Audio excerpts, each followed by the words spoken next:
Welcome to Shri Vinayaka computers. ಸ್ನೇಹಿತರೆ, ಈ ದಿನ how to create a simple resume or biodata using Microsoft word.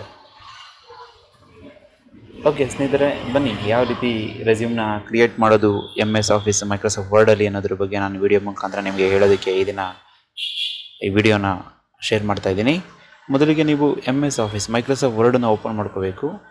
ಮೊದಲಿಗೆ resume ಅಥವಾ ಬಯೋಡೇಟಾನ ನೀವು ಟೈಪ್ ಮಾಡೋಕ್ಕಿಂತ ಮುಂಚೆ ಒಂದು ಪೇಜ್ ಸೆಟಪ್ನ ಮಾಡಬೇಕಾಗತ್ತೆ. ಪೇಜ್ ಸೆಟಪ್ ಮಾಡಬೇಕು ಅಂದರೆ ನಾನು ನಿಮಗೆ ಶೋ ಮಾಡ್ತಾ ಇದ್ದೀನಿ. ಪೇಜ್ ಲೇಔಟಿಗೆ ಬರಬೇಕು. ಅದಾದ ನಂತರ ಇಲ್ಲಿ ಮಾರ್ಜಿನ್ಸ್ ಹತ್ರ ನೀವು ಅಬ್ಸರ್ವ್ ಮಾಡ್ಬೋದು, ಅಥವಾ ಓರಿಯೆಂಟೇಷನ್ ಹತ್ರ ಬರ್ಬೋದು, ಸೈಜ್ ಹತ್ರ ಬರ್ಬೋದು. ಇಲ್ಲೆಲ್ಲ ನೀವು ಅಬ್ಸರ್ವ್ ಮಾಡಿದ್ರೆ ನಿಮಗೆ ಡೀಟೇಲ್ಸ್ ಗೊತ್ತಾಗುತ್ತೆ. A4 size, ಓರಿಯೆಂಟೇಷನಲ್ಲಿ landscape. ಈಗ ನಾನೀಗ ಪೇಜ್ ಸೆಟಪ್ ಆ ಕಾರ್ನರಲ್ಲಿರುವಂತಹ ಮಾರ್ಕ್ ಮೇಲೆ ಕ್ಲಿಕ್ ಮಾಡ್ತಾ ಇದ್ದೀನಿ. ಇಲ್ಲಿ ಪೇಜ್ ಸೆಟಪ್ಪಲ್ಲಿ ಮಾರ್ಜಿನ್ಸ್ನ ಅಬ್ಸರ್ವ್ ಮಾಡಿ. Left, right, top, bottom. ಇಲ್ಲಿ ನೀವು ನಿಮಗೆ ಜಾಸ್ತಿ ಟೆಕ್ಸ್ಟ್ ಕಂಟೆಂಟ್ ಇದೆ ನನಗೆ 0.5 ತೊಗೋಬೋದು, ಬೋತ್ ಎಲ್ಲ ಸೈಡ್ಸ್. ಇಲ್ಲ ನಿಮಗೆ ನೋಡಿ, ನಾನೀಗ 0.5 ಸೆಟ್ ಮಾಡಿದ್ದೀನಿ. ನೀವು ಕಾರ್ನರ್ಸ್ನ ಅಬ್ಸರ್ವ್ ಮಾಡ್ಬೋದು. ನಿಮಗೆ ಟೋಟಲ್ 8.5 ಅಂತ ಏನು ಹೇಳ್ತೀವಿ A4 ಸೈಜ್ ಶೀಟಲ್ಲಿ, ಅದರಲ್ಲಿ ಟಾಪು ಮತ್ತು ಬಾಟಮ್ 0.5 ತೊಗೊಂಡಿದ್ದೀನಿ. ಈಗ ನಾನು ಟಾಪು, ಬಾಟಮ್ ಮತ್ತು ಲೆಫ್ಟ್ ರೈಟ್ 1 ಇಂಚಿಗೆ ಸೆಟ್ ಮಾಡ್ತಾಯಿದ್ದೀನಿ. ಜಸ್ಟ್ ನಾನು ಸೆಟ್ ಮಾಡಿ ಕೆಳಗಡೆ ಓಕೆ ಅಂತ ಕೊಟ್ಟರೆ ನಿಮಗೆ ಅಬ್ಸರ್ವ್ ಮಾಡ್ಬೋದು. ಈಗ ಬಾರ್ಡರ್ಸ್ ಅಥವಾ ಮಾರ್ಜಿನ್ಸ್ನ ನೀವು ಗಮನಿಸ್ಬೋದು. ಇಲ್ಲಿ 1 ಇಂಚಸ್ ಇದೆ. ಓಕೆ, ಪುನಃ ಪೇಜ್ ಸೆಟಪ್ಪಲ್ಲಿ ಕ್ಲಿಕ್ ಮಾಡಿಕೊಂಡು ನೀವು ಇಲ್ಲಿ ಪೋರ್ಟ್ರೇಟ್ ಬದಲಿಗೆ ಲ್ಯಾಂಡ್ಸ್ಕೇಪ್ ಬೇಕು ಅನ್ನೋಂಗಿದ್ರೆ ಸೆಲೆಕ್ಟ್ ಮಾಡಿ ಓಕೆ ಕೊಟ್ಟರೆ, ಓರಿಯೆಂಟೇಷನ್ ನೀವು ಡಿಸೈನ್ಸ್ ಪೇಪರ್ ಶೀಟ್ನ ಅಬ್ಸರ್ವ್ ಮಾಡಿ ಪೇಜ್ ಯಾವ ರೀತಿ ನಿಮಗೆ ಡಿಸ್ಪ್ಲೇ ಆಗ್ತಿದೆ ಅನ್ನೋದನ್ನು. ನಂತರ ಇಲ್ಲಿ ನೀವು ಜಾಸ್ತಿ ಕಂಟೆಂಟ್ ಇಲ್ಲ ಅನ್ನಂಗಿದ್ರೆ ಲ್ಯಾಂಡ್ಸ್ಕೇಪು, ಕಮ್ಮಿ ಕಂಟೆಂಟ್ ಇದೆ ಅನ್ನಂಗಿದ್ರೆ ಕಮ್ಮಿ ಕಂಟೆಂಟ್ ಇದ್ದರೆ ಲ್ಯಾಂಡ್ಸ್ಕೇಪು, ಜಾಸ್ತಿ ಕಂಟೆಂಟ್ ಇದ್ದರೆ ಪೋರ್ಟ್ರೇಟ್ ಸೆಲೆಕ್ಟ್ ಮಾಡ್ಕೊಂಡು ನಿಮಗೆ ಡಿಸೈನ್ ಮಾಡ್ಕೋಬೋದು. ಈಗ ಇಲ್ಲಿ ನಾನು ಪೋರ್ಟ್ರೇಟ್ ಸೆಟ್ ಮಾಡಿದ್ದೀನಿ. ಏಕೆಂದರೆ ಬಯೋಡೇಟಾ ಅಂದರೆ ಸಮ್ ಟೆಕ್ಸ್ಟ್ ಇರುತ್ತೆ, ಕೆಲವೊಂದು ಇನ್ಫಾರ್ಮೇಷನ್ಸ್ನ ನಾವು ಕೊಡಬೇಕಾಗತ್ತೆ ಆ ಶೀಟಲ್ಲಿ. ಹಾಗಾಗಿ ನಾನೀಗ how to create simple resume ಅನ್ನೋದನ್ನು ನಾನು ನಿಮಗೆ ಇಲ್ಲಿ ತೋರಿಸ್ತಾ ಇದ್ದೀನಿ. ಏನೆಲ್ಲ ಕಂಟೆಂಟ್ಸ್ ಇರಬೇಕಾಗತ್ತೆ ಅನ್ನೋದ್ರ ಬಗ್ಗೆ. ಓಕೆ, ನೀವಿಲ್ಲಿ ಅಬ್ಸರ್ವ್ ಮಾಡ್ಬೋದು. ಈಗ ಎಷ್ಟೋ ಜನ ಒಂದು ಸಣ್ಣ ಜಾಬಿಗೆ ಹೋಗಬೇಕು ಅಂತ ಹೇಳಿದ್ರೆ ಈಗೆಲ್ಲ ಮ್ಯಾಂಡೇಟ್ರಿ ಆಗಿಬಿಟ್ಟಿದೆ. ರೆಸ್ಯೂಮ್ ಬೇಕು ಅಥವಾ ಬಯೋಡೇಟಾ ಬೇಕು ಅನ್ನೋದನ್ನು ಕೇಳ್ತಾರೆ. ಹಾಗಾಗಿ ನಾನು ನಿಮಗೆ how to create simple resume or biodata ಈ ವಿಡಿಯೋನ ಸ್ಕಿಪ್ ಮಾಡ್ದಲೇ ಕಂಪ್ಲೀಟ್ ನೀವು ನೋಡಿದ್ರೆ ವೆರಿ ಈಸಿಯಾಗಿ ನೀವೇ ಬಯೋಡೇಟಾನ ಡಿಸೈನ್ ಮಾಡ್ಬೋದು. ಕೆಲವು ಕಡೆ ಸೆಂಟರ್ಸ್ಗೆ ಹೋಗ್ತೀರಾ, ಅವರೆಲ್ಲ ಬ್ಯುಸಿ ಇರ್ತಾರೆ. ಬಯೋಡೇಟಾ ಅಥವಾ ರೆಸ್ಯೂಮ್ ಮಾಡಿಕೊಡಿ ಅಂದರೆ ತುಂಬ ಟೈಮ್ ತೊಗೊಳ್ತಾರೆ. ನೀವೇ ಓನಾಗಿ ಯಾವ ರೀತಿ ಬಯೋಡೇಟಾನ ಡಿಸೈನ್ ಮಾಡ್ಬೋದು ಅನ್ನೋದನ್ನ ಈ ವಿಡಿಯೋದಲ್ಲಿ ನೀವು ನೋಡ್ಬೋದು. ಮೈನ್ ಕಂಟೆಂಟ್ಸ್ ಏನೇನು ಬೇಕಾಗುತ್ತೆ ಅಂತ ನಾನಿಲ್ಲಿ ಟೈಪ್ ಮಾಡಿ ತೋರಿಸ್ತಾ ಇದ್ದೀನಿ. Name, father name, date of birth. Okay, ನಾನೀಗ ಕೆಲವೊಂದು ಇನ್ಫಾರ್ಮೇಷನ್ಸ್ ಆಲ್ರೆಡಿ ಟೈಪ್ ಮಾಡಿರೋದು ನಿಮಗೆ ತೋರಿಸ್ತಾ ಇದ್ದೀನಿ. ಯಾಕೆಂದರೆ ಟೈಪಿಂಗ್ ಮಾಡೋದಕ್ಕೆ ಸ್ವಲ್ಪ ಟೈಮ್ ಬೇಕಾಗುತ್ತೆ, ಮತ್ತು ಅದೇ ರೀತಿ ನಿಮಗೆ ವಿಡಿಯೋ ರಿಲೇಟೆಡಲ್ಲಿ ಬ್ರೀಫಾಗಿ ಇನ್ಫಾರ್ಮೇಷನ್ ಕೊಡೋದು ಬೇಕಾಗುತ್ತೆ. ಈಗ ನಾನು ರೆಸ್ಯೂಮ್ ಅಂತ ಒಂದು ಡಿಸೈನ್ ಮಾಡಿದ್ದೀನಿ. ಅದೇ ರೀತಿಯೇ ಇಲ್ಲಿ name, father name, date of birth, gender, address, contact number, email ID, education qualification, technical qualification, languages, noun, hobbies, date, place, ಇದರ ಸಿಗ್ನೇಚರ್, ಥ್ಯಾಂಕಿಂಗ್. ಇದು ಇಷ್ಟು ಇನ್ಫಾರ್ಮೇಷನ್ ಬೇಕಾಗುತ್ತೆ. ಈಗ ಇನ್ಫಾರ್ಮೇಷನ್ ಟೈಪ್ ಆಗಿದೆ, ಇದನ್ನು ಹಿಂಗೆ ಪ್ರಿಂಟ್ ಕೊಟ್ಟರೆ ಆಗೋದಿಲ್ಲ. ಇದನ್ನು ಪೇಜ್ ಡಿಸೈನ್ ಅಂತ ಹೇಳ್ತೀವಿ. ಪೇಜ್ ಡಿಸೈನ್ನ ಯಾವ ರೀತಿ ಮಾಡಬೇಕು ಅನ್ನೋದನ್ನು ನಾನು ನಿಮಗೆ ತೋರಿಸ್ಕೊಡ್ತೀನಿ. ಈಗ ವೆರಿ ಸಿಂಪಲ್. ಈಗ ನೀವು ಕೆಲವು ಟೈಮಲ್ಲಿ ಸ್ಪೇಸ್ನ ಗೊತ್ತಿದೆ, ಸ್ಪೇಸ್ ಬಾರ್ ಬಗ್ಗೆ ಗೊತ್ತಿದೆ. ಅದೇ ರೀತಿಯೇ ಟ್ಯಾಬ್ ಅಂತ ಇರುತ್ತೆ. ಟ್ಯಾಬ್ ಕೀಬೋರ್ಡಲ್ಲಿ ಯೂಸ್ ಮಾಡಿಕೊಂಡು ನಾವು ವೆರಿ ಸಿಂಪಲ್ಲಾಗಿ ರೆಸ್ಯೂಮ್ನ ಡಿಸೈನ್ ಮಾಡ್ಬೋದು. ಅದು ಹೇಗೆ ಅನ್ನೋದನ್ನು ನಾನು ನಿಮಗೆ ಈ ವಿಡಿಯೋಲಿ ತೋರಿಸ್ಕೊಡ್ತೀನಿ. ಕಂಪ್ಲೀಟ್ ಸ್ಕಿಪ್ ಮಾಡಿದ್ರೆ ಈ ವಿಡಿಯೋನ ನೀವು ನೋಡಿ. ಓಕೆ, ಈಗ ಕೆಲವು ಟೈಮಲ್ಲಿ ಈ ಟೆಕ್ನಿಕಲ್ ಕ್ವಾಲಿಫಿಕೇಷನ್ ಅಂತ ಹೇಳಿದಾಗ ನೀವು ಇಲ್ಲಿ ಅಬ್ಸರ್ವ್ ಮಾಡ್ಬೋದು.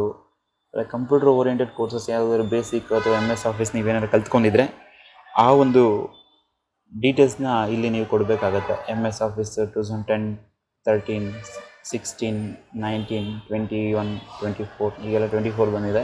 ನಾನು ಬಟ್ ಈ ವಿಡಿಯೋದ 21ಅಲ್ಲಿ ವಿಡಿಯೋ ಮಾಡಿ ತೋರಿಸ್ತಾ ಇದ್ದೀನಿ. ಲೈಕ್ ಈ ಥರದ್ದೆಲ್ಲ ಇರುತ್ತೆ. ನೋಡೋಣ. ಈಗ ಇದನ್ನು ಸೆಟ್ಟಿಂಗ್ಸ್ ಬಗ್ಗೆ ತೋರಿಸ್ಕೊಡ್ತೀನಿ. ಓಕೆ, ಅದೇ ರೀತಿಯೇ ಲ್ಯಾಂಗ್ವೇಜ್ ನಾವು ಕನ್ನಡ, ಹಿಂದಿ, ಇಂಗ್ಲೀಷ್ ಎಕ್ಸೆಟ್ರಾ ಕೊಟ್ಕೋಬೋದು. ಹಾಬೀಸ್ ಕೊಟ್ಕೋಬೋದು, ಡೇಟ್, ಪ್ಲೇಸ್. Okay, fine. ಈಗ ನಾನು ನಿಮಗೆ ಈ ರೆಸ್ಯೂಮ್ ಅನ್ನೋದನ್ನು ಯಾವ ರೀತಿ ಸೆಟ್ ಮಾಡೋದು. ಓಕೆ, ನಾನಿಲ್ಲಿ ನೀವು ಅಬ್ಸರ್ವ್ ಮಾಡಿ, ನೇಮ್ ಆದಮೇಲೆ ಇಲ್ಲಿ 2 ಈಗ ಕೋಲನ್ ಕೊಟ್ಟಿದ್ದೀನಿ. ಕೋಲನ್ ನೇಮ್ ಮಧ್ಯ ಮತ್ತು ನಿಮಗೆ ಗ್ಯಾಪ್ ಇದೆ. ಅದು ಒಂದು ಲೈನ್ ಹೊಡೆದಂಗೆ ಡೀಟೇಲ್ಸಾಗಿ ಕ್ಲೀನಾಗಿ ನೀವು ಸೆಟ್ ಮಾಡಬೇಕಾಗತ್ತೆ. ಈಗ ನಾನೇನು ಯೂಸ್ ಮಾಡ್ತಾಯಿದ್ದೀನಿ ಅಂತ ಹೇಳಿದ್ರೆ, ಮೌಸಿಂದ ಕರ್ಸರ್ನ ಕ್ಲಿಕ್ ಮಾಡಿಕೊಂಡು ಆ ಕೋಲನ್ ಹತ್ರ ನಾನು ಗ್ಯಾಪ್ ಮೇಂಟೈನ್ ಮಾಡ್ತಾಯಿದ್ದೀನಿ. ಮೀನ್ಸ್ ಟ್ಯಾಬ್ ಕೀನ ಪ್ರೆಸ್ ಮಾಡ್ತಾಯಿದ್ದೀನಿ. 1 ಟ್ಯಾಬ್, 2 ಟ್ಯಾಬ್, 3 ಟ್ಯಾಬ್ಸನ್ನು ಪ್ರೆಸ್ ಮಾಡಿದ್ರೆ ಅದು ಮೂವ್ ಆಗುತ್ತೆ. ಅದು ಮೂವ್ ಆದಾಗ ಏನಾಗುತ್ತೆ, ನಿಮಗೆ ನೀಟ್ನೆಸ್ಸಾಗಿ ಕಾಣುತ್ತೆ. ಓಕೆ, ನೋಡಿ, ಅಡ್ರೆಸ್ ಹತ್ರ ನಾನು ಸ್ವಲ್ಪ ಆಲ್ಟ್ರೇಷನ್ ಇರುತ್ತೆ, ಹಾಗಾಗಿ ಕರ್ಸರ್ ಕ್ಲಿಕ್ ಮಾಡಿಕೊಂಡು ಸೆಟ್ಟಿಂಗ್ಸ್ ಮಾಡಿ ತೋರಿಸ್ತಾ ಇದ್ದೀನಿ. ಕಾಂಟ್ಯಾಕ್ಟ್ ನಂಬರ್ ಹತ್ರ ಅಷ್ಟೇ. ಕಾಂಟ್ಯಾಕ್ಟ್ ಆದರೆ ಬಂದು ಕಾಂಟ್ಯಾಕ್ಟ್ ನಂಬರ್ ಅಂತಲೇ ಕೊಡಬೇಕಂತಿಲ್ಲ, ಕಾಂಟ್ಯಾಕ್ಟ್ ಡೀಟೇಲ್ಸ್ ಕೊಟ್ಟರೆ ಸಾಕು.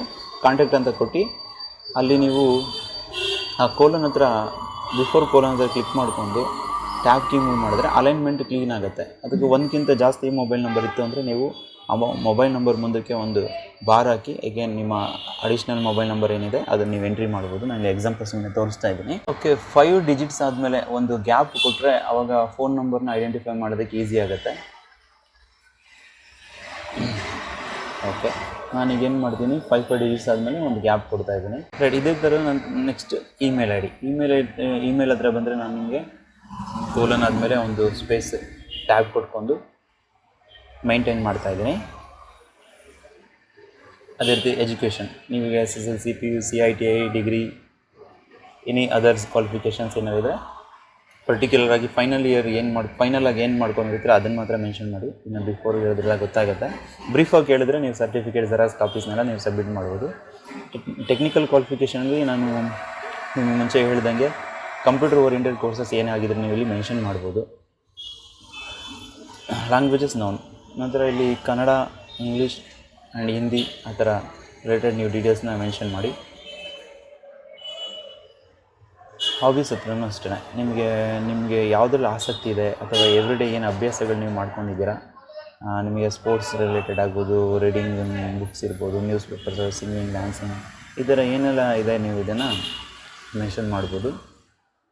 ಅವಶ್ಯಕತೆ ಇರುವಂಥದ್ದು ಕೆಲವು ಕಡೆ ಕೇಳ್ತಾರೆ, ಬಟ್ ಮೆನ್ಷನ್ ಮಾಡಿದಷ್ಟು ಒಳ್ಳೆಯದು. ನಂತರ ಡೇಟ್, ನೀವು ಯಾವ ಡೇಟನ್ನು ಅಂದರೆ ಡೇಟ್ ಇಲ್ಲಿ ಮೆನ್ಷನ್ ಮಾಡ್ದಲೇ ಪ್ರಿಂಟೌಟ್ ತೊಗೊಳೋದಿನ ನೀವು ಮೆನ್ಷನ್ ಮಾಡಿದ್ರೆ ಒಳ್ಳೆಯದು. ಬಟ್ ನಾವು ಕೆಲವು ಕಡೆ ಡೇಟ್ನ ಗ್ಯಾಪ್ ಬಿಟ್ಕೊಂಡು ತೊಗೊಳ್ಳಿ ಅಂತ ಹೇಳ್ತೀವಿ. ರೀಸನ್ ಏನಂತ ಹೇಳಿದ್ರೆ, ಯಾವ ಡೇಟಲ್ಲಿ ನೀವು ಇಂಟರ್ವ್ಯೂಗೆ ಹೋಗ್ತೀರಾ ಅಥವಾ ಡೇಟ್ ಆಫ್ ನೀವು ರೆಸ್ಯೂಮ್ನ ಸಬ್ಮಿಟ್ ಮಾಡಬೇಕಾಗತ್ತೆ, ಆವಾಗ ಅಲ್ಲಿ ಡೇಟ್, ಪ್ಲೇಸ್ನ ಕೊಡಬೇಕಾಗತ್ತೆ. ಈಗ ಇಲ್ಲಿ ನಾನು ನಿಮಗೆ ತೋರಿಸ್ತಾ ಇರೋದು ಡೇಟ್ ಅಂದರೆ ಡೇಟ್ ಹತ್ರ ನೀವು ಡೇಟ್ ಮೆನ್ಷನ್ ಮಾಡಿ.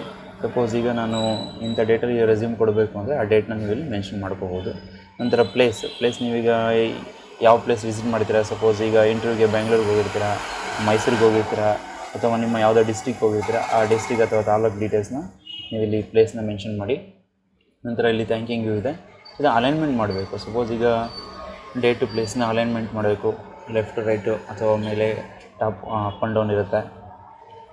ಓಕೆ, ಈಗಿಲ್ಲಿ ನಾನು ಸೆಟ್ ಮಾಡಿದ್ದೀನಿ, ನೋಡೋದಕ್ಕೆ ನೋಡಿ ನೀಟ್ನೆಸ್ಸಾಗಿ ಕಾಣುತ್ತೆ. ಕಂಪ್ಲೀಟ್ ಕೋಲನ್ ಏನಿದೆ ಒಂದೇ ಲೈನಲ್ಲಿದೆ. ಸ್ಟಾರ್ಟಿಂಗ್ ನೇಮ್ ಡೀಟೇಲ್ಸ್ ಎಲ್ಲ ಏನಿದೆ ಅದೆಲ್ಲ ಒಂದು ಕಡೆ ಇದೆ. ನೀವು ಆಪೋಸಿಟ್ ಆನ್ಸರ್ ಮಾಡಿರೋಂತಹ ಈಗ ಅಬೌಟ್ ನೇಮ್ ಅಂದರೆ name details, education details, contact number, ಈ ಥರದ್ದೆಲ್ಲ ಕಂಪ್ಲೀಟ್ ಅಲೈನ್ಮೆಂಟ್ ಈ ಥರ ನೋಡೋದಕ್ಕೆ ಚೆನ್ನಾಗಿ ಕಾಣುತ್ತೆ. ಈಗ ಥ್ಯಾಂಕಿಂಗ್ ಯು ಜನರಲಾಗಿ ಏನಾಗುತ್ತೆ, ನೀವೀಗ ಇಲ್ಲಿ ಅಬ್ಸರ್ವ್ ಮಾಡ್ಬೋದು. ಸೆಂಟರ್ ತೊಗೊಳ್ತೀರಾ, ಪ್ಯಾರಾಗ್ರಾಫಲ್ಲಿ ಹೋಗಿ ಸೆಂಟರ್ ಕ್ಲಿಕ್ ಮಾಡಿ ಸೆಂಟರ್ ಬರುತ್ತೆ. ಸಿಗ್ನೇಚರ್ ಅಷ್ಟೇ, ಸ್ವಲ್ಪ ರನ್ ಮಾಡಿಕೊಂಡು ಟ್ಯಾಬ್ ಕೇಸಲ್ಲಿ ಮೂವ್ ಮಾಡಿಕೊಂಡ್ರೆ ನಿಮಗೆ ಯಾವ ಲೆವೆಲಿಗೆ ಬೇಕು, ನಿಮ್ಮ ನೇಮ್ ಏನಾರ ಉದ್ದ ಇದ್ದರೆ, ಸ್ವಲ್ಪ ಲೆಂತಿ ಇದ್ದರೆ ಅದನ್ನು ನೋಡಿಕೊಂಡು ನೀವು ಮೆನ್ಷನ್ ಮಾಡ್ಬೋದು. ನಾನೀಗ ಸ್ವಲ್ಪ ಝೂಮ್ ಮಾಡಿ ತೋರಿಸ್ತಾ ಇದ್ದೀನಿ ನೋಡಿ. ನೋಡೋದಕ್ಕೆ ರೆಸ್ಯೂಮ್ ಲುಕ್ ಲೈಕ್ ಗುಡ್ ಅನ್ನೋ ಥರ ನಿಮಗೆ ಗೊತ್ತಾಗುತ್ತೆ. ಇದಾದ ನಂತರ ಸ್ನೇಹಿತರೆ, ಈಗ ಇದಕ್ಕೆ ಒಂದು ಬಾರ್ಡರ್ ಕೊಡಬೇಕಾಗುತ್ತೆ. ಇಲ್ಲಿ ನಾನು ಟೆಕ್ನಿಕಲ್ ಓರಿಯೆಂಟೆಡ್ ಬೇಸಿಕ್ ಅಂತ ಹಾಕ್ತಾಯಿದ್ದೀನಿ.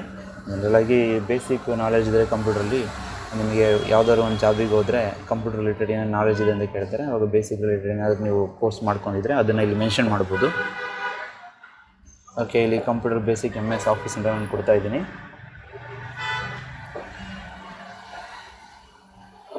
ಓಕೆ, ಓಕೆ, ಇಲ್ಲಿ ಎಕ್ಸಾಂಪಲ್ನ ಎಕ್ಸೆಟ್ರಾ ಅಂತ ಸೇರಿಸ್ತಾ ಇದ್ದೀನಿ, ಬಟ್ ನೀವು ಕೊಡೋ ಅವಶ್ಯಕತೆ ಏನಿಲ್ಲ. ನಿಮ್ದು ಏನಿದೆ ಅಷ್ಟನ್ನು ಮೆನ್ಷನ್ ಮಾಡಿದ್ರೆ ಸಾಕು. ಓಕೆ, ಈಗ ಕಂಪ್ಲೀಟ್ ರೆಸ್ಯೂಮ್ ನೀವು ನೋಡ್ಬೋದು.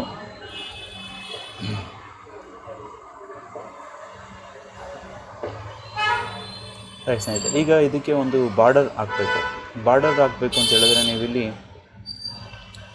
ಮೇಲ್ಗಡೆ ಡಿಸೈನ್ ಹತ್ರ ಬಂದರೆ, ಅಂದರೆ ಹೋಮ್ ಟೂಲ್ ಬಾರ್ ಅಂತ ಹೇಳ್ತೀವಿ, ಡಿಸೈನ್ ಟೂಲ್ ಬಾರ್ ಹತ್ರ ಬಂದರೆ ನೀವು ಇಲ್ಲಿ ಬಾರ್ಡರ್ಸ್ ಮೇಲೆ ಕ್ಲಿಕ್ ಮಾಡಿದ್ರೆ ಬಾರ್ಡರ್ ಆ್ಯಂಡ್ ಶೇಡಿಂಗ್ಸ್ ಅಂತ ಬರುತ್ತೆ. ಇದರಲ್ಲಿ ಡಿಫ್ರೆಂಟ್ ಆರ್ಟ್ ಬಾರ್ಡರ್ಸ್ ಇರುತ್ತೆ. ನಿಮಗೆ ಅವಶ್ಯಕತೆ ಇದೆ ಅನ್ನಂಗಿದ್ರೆ ಕೊಡುವಂಥ ಪ್ಲೇಸಸ್ಸು ಅಥವಾ ಕಂಪ್ನಿ ಮೇಲೆ ನೋಡಿಕೊಂಡು ನೀವು ಸ್ವಲ್ಪ ಬಾರ್ಡರ್ಸ್ನ ಸೆಲೆಕ್ಟ್ ಮಾಡ್ಕೋಬೇಕಾಗತ್ತೆ. ನಾನಿಲ್ಲಿ ಸ್ಟಾರ್ಸ್ ಬಾರ್ಡರ್ಸ್ನ ಸೆಲೆಕ್ಟ್ ಮಾಡಿದ್ದೀನಿ. ಈ ರೀತಿ ಬರುತ್ತೆ. ಥಿಕ್ನೆಸ್ಸು, ಕಲರ್ಸು ಈ ಥರದ್ದೆಲ್ಲ ನೋಡಿಕೊಂಡು ನೀವು ಪೇಜ್ ಬಾರ್ಡರ್ಸ್ನ ಹಾಕೋಬೋದು. ಇಲ್ಲ ಅನ್ನಂಗಿದ್ರೆ ಡೈರೆಕ್ಟ್ ನೀವು ಲೈನ್ಸ್ ಬಾರ್ಡರ್ಸ್ ಬೇಕು ಅನ್ನಂಗಿದ್ರೆ ಡಾರ್ಕ್ ಆ್ಯಂಡ್ ಲೈಟ್ ಲೈನ್ ಈ ಥರದ್ದೆಲ್ಲ ತೊಗೋಬೋದು. Thickness depend on. ಈಗ ಇಲ್ಲಿ ನಾನು ಬೇರೆ ಲೈನ್ಸ್ ತೋರಿಸ್ತಾ ಇದ್ದೀನಿ.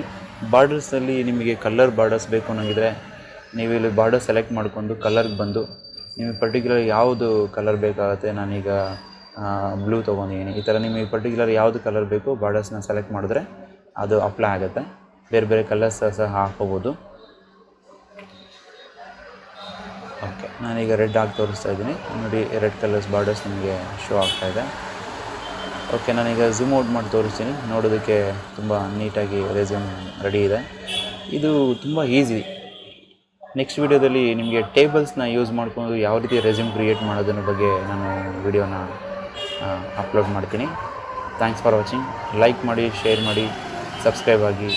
ಧನ್ಯವಾದ. ಅದೇ ರೀತಿ ಡೇಟ್ ಆಫ್ ಬರ್ತ್ ಜಾಗದಲ್ಲಿ ನೀವು ಜನರಲಾಗಿ 12 ಮಂತ್, ಅಂದರೆ ಈಗ 12 ಡಿಜಿಟ್ಸ್ ಒಳಗಡೆ ಇರೋವಂಥ ಮಂತ್ ಬರುತ್ತೆ ಅಂದ್ಕೊಡಿ. ಆವಾಗ ನಿಮಗೆ ಡೇಟ್ಸ್ ಬಂದಾಗ ನೀವು ಸಪೋಸ್ ಈಗ 4th ಮಾರ್ಚ್ ಅಂತ ಇರುತ್ತೆ. ಈಗ ಮಂತ್ ಯಾವುದು ಡೇಟ್ ಯಾವುದು ಕನ್ಫ್ಯೂಸ್ ಆಗುತ್ತೆ. ಆವಾಗ ನೀವೇನು ಮಾಡಿ 4th ಅಂತ ಮೆನ್ಷನ್ ಮಾಡಿ 03 ಅಂತ ಕೊಡೋ ಬದಲಿಗೆ MAR ಮಾರ್ಚ್ ಅಂತನೋ ಅಥವಾ ಕಂಪ್ಲೀಟ್ MARCH ಅಂತನೋ ಕೊಟ್ಟು ಮಾಡೋದು ಒಳ್ಳೆಯದು.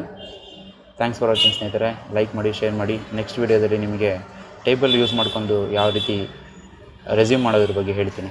ಧನ್ಯವಾದಗಳು.